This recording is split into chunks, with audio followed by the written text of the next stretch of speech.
When you buy stocks, you are participating in a massive financial ecosystem. Let's look at the two main ways assets change hands.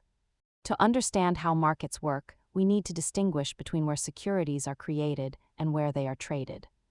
The primary market is where a company raises capital by selling new shares.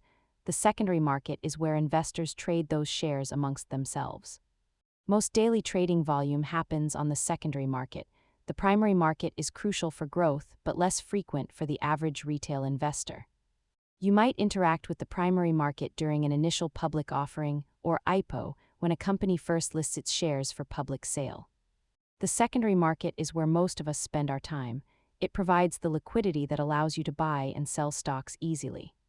It is worth noting that nearly all the trading activity you see on your brokerage app happens on the secondary market.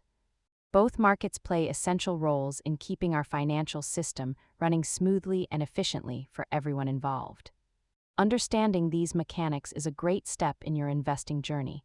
Save this video for later and subscribe for more finance basics.